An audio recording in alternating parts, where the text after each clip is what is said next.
Jumpa lagi dengan saya Baun Stohang. Kita agenda diskusi kita yaitu konsepsi dan implementasi wawasan kebangsaan.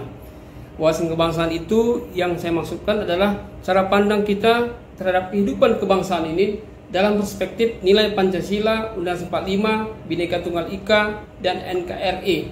Ini selalu dipilarkan dengan istilah konsensus, 4 konsensus berbangsa. Hal ini penting sekali karena situasi dunia global yang saat ini dengan keterbukaan informasi dan kemajuan teknologi yang begitu pesat, tidak ada lagi batas antar negara. Siapa saja sekarang dengan pegang handphone, dia menjadi pemimpin redaksi. Dia bisa menginformasikan atau dia membuat berita, bahkan bisa menjawab berita.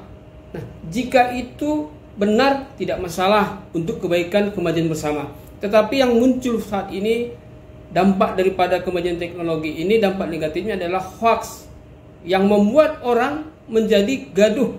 Bisa juga karena mengerti, tapi tidak tahu situasi itu kapan terjadi. Sehingga berita itu benar, tapi tidak pada tempatnya. Itu yang gejala-gejala hoax seperti itu. Kemudian dampak terhadap kehidupan kebangsaan kita, sehingga merongrong rasa cinta tanah air. Karena kita tidak fokus kepada aspek nilai 4 konsensus yang tadi kami ungkapkan di depan. Sehingga dengan ini akan terjadi degradasi moral. Ya, orang nanti tidak akan berpikir lagi memahami tentang konsep-konsep Pancasila. Karena itu perjanjian luhur kita. Nah, itulah pentingnya kita untuk bicara pada hari ini masalah konsepsi dan implementasi wawasan kebangsaan. Kita ketahui hasil sensus penduduk tahun 2022 yang dirilis oleh BPS, kita lihat 2020 terlihat bahwasanya ada generasi Z 27,94%. Kita anggaplah itu 28%. Kemudian ada lagi generasi milenial 26,87%. Jadi kalau kita kalkulasi kurang lebih 60% lebih ke depan, usia produktif yang menjadi kata orang istilah booming demografi di tahun 2045, 100 tahun Indonesia mereka, inilah yang perlu kita bangun konsepsi wawasan kebangsaannya terhadap 4 konsensus tadi. Hal ini penting karena ini akan menentukan bagaimana pancaroba politik 20 tahun ke depan. Seperti 08, 28, 45 kita merdeka, kemudian kita tidak merawat bangsa ini 65. Kemudian sampai kepada hampir 74 dan 98 menjadi dikatakan tahun reformasi. Nah, ini kan pergolakan pancaroba kayak ubahnya usia manusia ya, seperti kita ini pasti umur puber itu kan di atas 15 ke 20. Demikian juga kaum milenial dan generasi Z ini.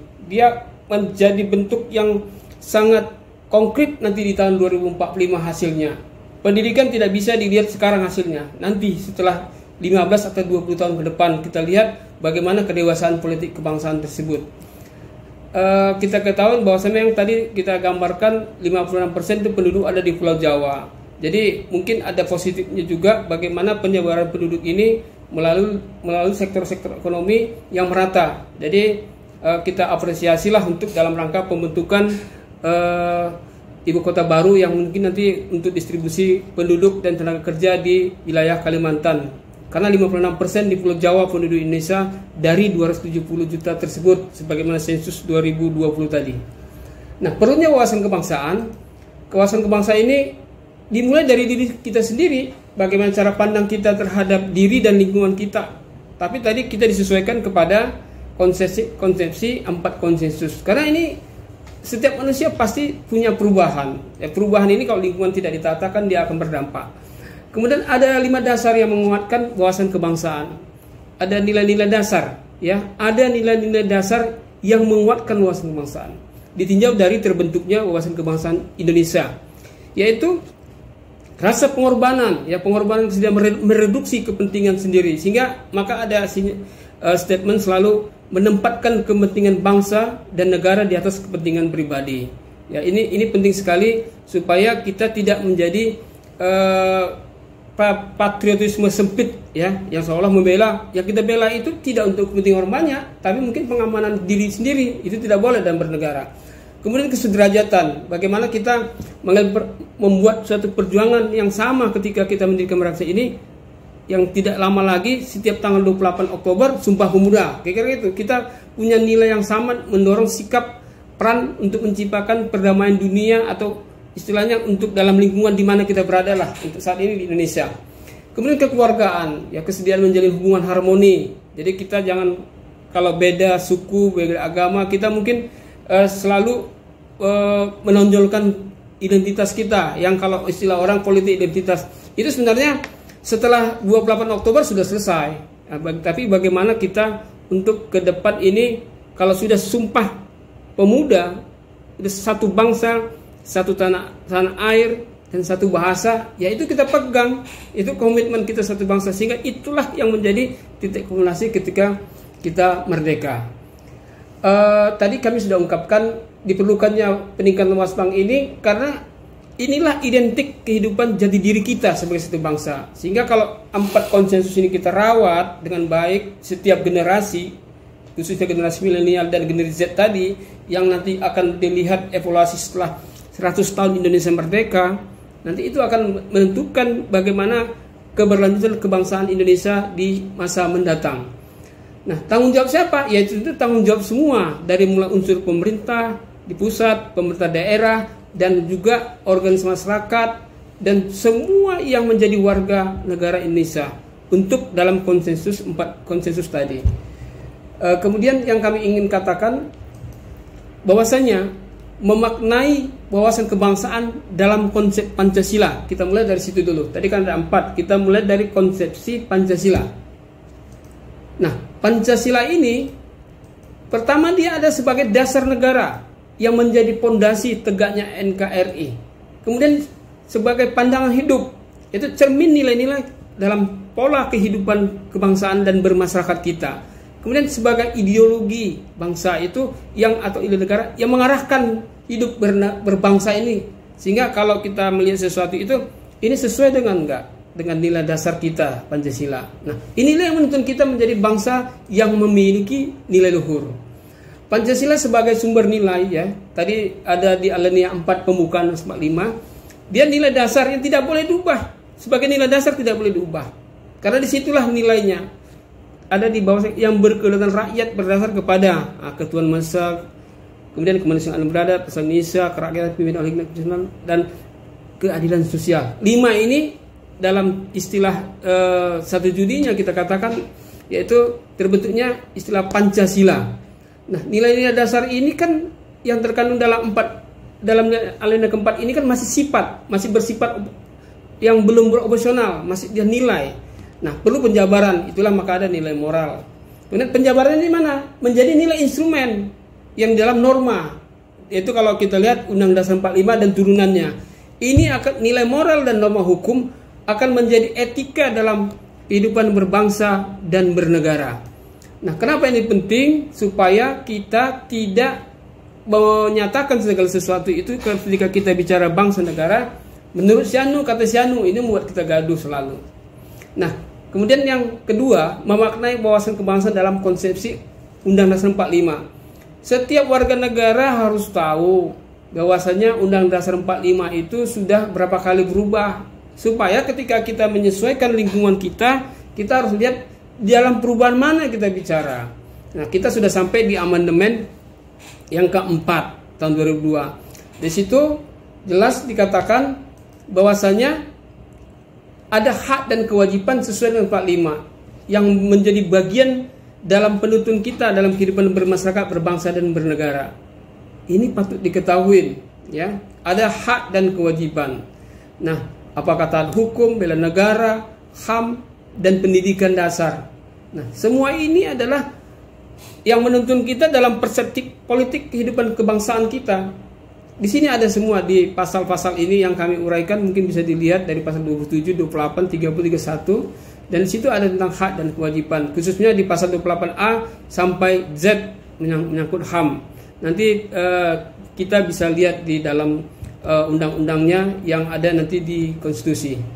Kemudian kita ada di pasal 27 ayat 1 tadi, segala warga negara bersamaan kedudukannya dalam hukum dan pemerintahan dan wajib menjunjung hukum dan pemerintahan itu dengan tidak ada kecualinya.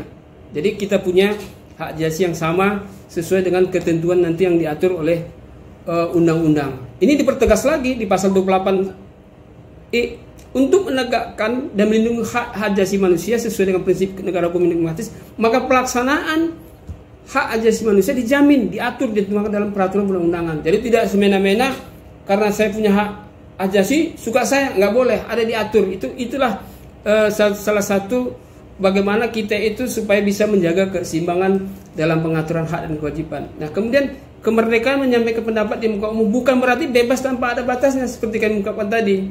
Ada dasar turunnya. Itu pasal 28J ayat 2 Undang-Undang 45. Dalam menjalankan hak dan kewajiban, dalam menjalankan hak dan kebebasannya, setiap orang wajib tunduk kepada pembatasan yang ditetapkan dengan undang-undang dengan maksud semata-mata untuk menjamin pengakuan serta penghormatan atas hak dan kebebasan orang lain dan untuk memenuhi tuntutan. Nah, silakan dibaca ini lebih jelas lagi, nanti dimaknain, sehingga inilah yang penting kita pahami sehingga kita tidak mudah gaduh dengan unsur-unsur lain ketika ada informasi-informasi yang tidak sepadan atau tidak sesuai dengan kita. Itulah pentingnya menjaga saling tepat selera, ya, saling menghargai, menghormati hak orang lain juga. Nah, kemudian ada saluran demokrasi yang pasca reformasi ini, yaitu untuk menjadi presiden, untuk menjadi DPR, DPRD dan DPD sudah diatur situ. Kita sebentar lagi akan menyongsong pemilu 2024, bahkan ada pilkada 2024. Ini semuanya yang intinya, ya, yang dilaksanakan oleh yang independen dan mandiri. Siapa itu? KPU. Ada pengawasnya Bawaslu, dan kemudian ada pengawas etik dalam penyelenggaranya itu DKPP. Ini silahkan dibaca konkretnya. Nah, ada yang menarik di pasca reformasi ini, amandemen keempat tentang konsep pemerintah daerah dalam NKRI. Nah, di situ ada 5 undang-undang, Undang-Undang 23 2004 tentang Pemda. Dalam konsepsi pasal 18 ayat 1, NKRI dibagi atas. Kami kasih merah warna situ supaya kita memahami bedanya di NKRI dibagi atas dan NKRI terdiri atas. Kita bukan terdiri atas, dibagi atas karena kita adalah negara kesatuan. Nah, kalau kita lihat di DKI, kemudian OSUS Papua, Aceh dan Jogja, ini adalah bagian dari 18B, mengakui dan menghormati. Negara mengakui dan menghormati. Jadi kita jangan cemburu dengan daerah-daerah lain yang menerapkan aturan-aturan tertentu dalam berdemokrasi. Itu sudah kita undang-undang. Karena kita sepakat bernegara, berbangsa harus berdasarkan konstitusi. Nah, ini kalau di daerah ada sekarang pemilihan daerah, bukan pemilu. Namanya pemilihan daerah karena gubernur, bupati, wali kota dipilih secara demokratis. Nah, itu maka istilah pilkada.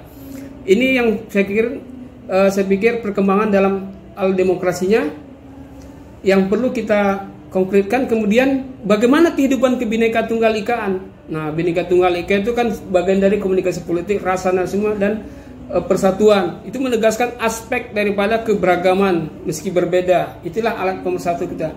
Maka kita dapat lihat burung Garuda Pancasila di dadanya Pancasila, tetapi tetap cengkramannya itu adalah Bhinneka Tunggal Ika. Nah, jadi kalau sudah hebat Pancasilanya tapi Bhinneka Tunggal Ikanya lemah, ya enggak juga. Itu yang membuat perpecahan selalu dalam kehidupan berbangsa bernegara. Kita selalu sikut-mensikut karena tidak pakai Bhinneka Tunggal Ika. Itu tidak sembarang. Filosofisnya didirikan oleh para founding father kita. Nah, NKRI itu ada yang bunyi di situ. Merdeka, bersatu, berdaulat, adil dan makmur. Tujuan kita 4 berbangsa dalam satu negara ini, yaitu melindungi segenap bangsa ini dan seluruh tanpa Indonesia, memajukan kesejahteraan umum, mencerdaskan kehidupan bangsa, ikut melaksanakan dunia berdasarkan merayakan pandangan abadi dan keadilan sosial. 4 ini sumber negara. Jadi Pancasila, Undang-Undang 45, Bhinneka Tunggal Ika. Akhirnya ini semua ada di 4 ini. Mau jadi presiden, mau jadi DPR, mau jadi DPD, mau jadi apapun, kita sebagai warga bangsa, 4 ini kita konkretkan sesuai dengan tugas pokok dan fungsi kita. Jadi konkretnya sikap mentalitas kita itu ada di situ semua, ya, dari mulai kemerdekaan sampai kita pada penguatan nilai-nilainya, yaitu yang menyangkut pada Pancasila, Undang-Undang 45, Bhinneka Tunggal Ika, dan NKRI. Inilah yang sikap mentalitas kebangsaan implementasinya. Nah, hal-hal lain bisa kita lihat berbagai contoh bagaimana penanaman nilainya melalui sekolah formal, non formal, kemudian yang menyangkut kepada kehidupan anak-anak sekolah. Karena ini cikal bakal kita rawat semua di sini. Karena pendidikan formal ini yang dia akan dibangun kepada generasi Z dan milenial tadi. Kalau ini kita bisa tanamkan juga kepada kehidupan keluarga, ya. Bagaimana kita lihat kegotong royongan, rumah yang besar bisa diangkat karena kebersamaan. Anak-anak diajar sesuai dengan kalau di ajaran agamanya masing-masing, diajarkan supaya dia benar-benar berakhlak yang bisa menopang pembangunan manusia Indonesia yang religius juga, yang bisa membangun kehidupan ini penuh harmoni. Dan ini banyak contoh-contoh. Dan terakhir, kita Pak Presiden selalu bilang cinta produk tanah air. Ya, kita membangun diri kita.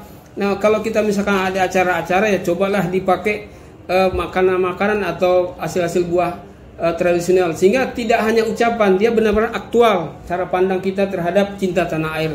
Dan saya pikir inilah yang perlu kita camkan, bahwasanya negara kesatuan Republik Indonesia lahir dari kesepakatan anak-anak bangsa yang kemudian mengorbankan rasa kepentingan pribadi sehingga kita bisa kebersamaan kita ke depan.